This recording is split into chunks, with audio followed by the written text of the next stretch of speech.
This week's movies: Drinking Buddies, The World's End, and The Grandmaster.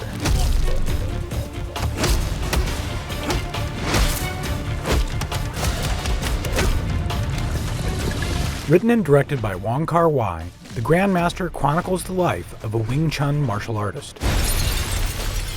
In her review, Manohla Dargis writes, "However much history informs the movie, it is, at its most persuasive, about the triumph of a style that is not reducible to ravishing surfaces, but an expression of meaning. The fight scenes are by turns kinetic and sublime. Each has a different cadence, inflection, and purpose, and, like numbers in a musical, either drive the story or bring it to an enchanted standstill. Again and again in The Grandmaster, images become feelings, which become your bridge to a distant world."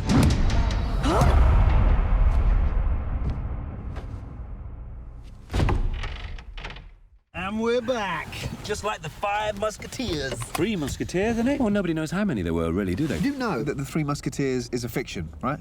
Written by Alexander Dumas. A lot of people are saying that about the Bible these days. What, that it was written by Alexander Dumas? Don't be daft, Steve. It was written by Jesus. Are we there yet? Let's do this! Directed by Edgar Wright, The World's End is about 5 British men who reprise a pub crawl they tried but failed to finish as teenagers.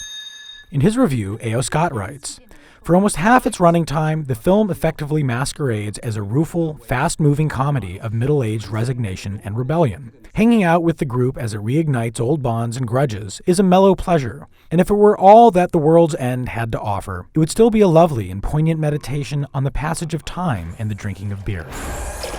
And then the robots show up.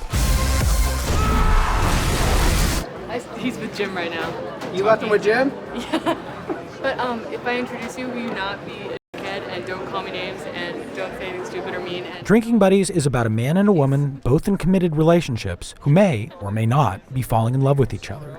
In his review, A.O. Scott writes, "In a different kind of movie, the hijinks would commence a crescendo of complications leading to a predictable happy ending. But the director, Joe Swanberg, leaves room for contingency, confusion, and randomness. let's go swimming. The protagonists are obviously in love, and for a while the operative question seems not to be whether they will sleep together, but when. But as the emotional weather starts to shift, other questions intrude. Why should they? What if they do? What if they don't? The triumph of this movie is that the answers matter a lot, even if they are ambiguous." I think he said something along the lines of, I think we should, and he's not like a football player, so this is a weird thing for him to say. I think we should take a knee on this romance What does stuff." that mean? That is so I actually lame. had to ask somebody, I was like, is take a knee a good thing? And they're like, No. no.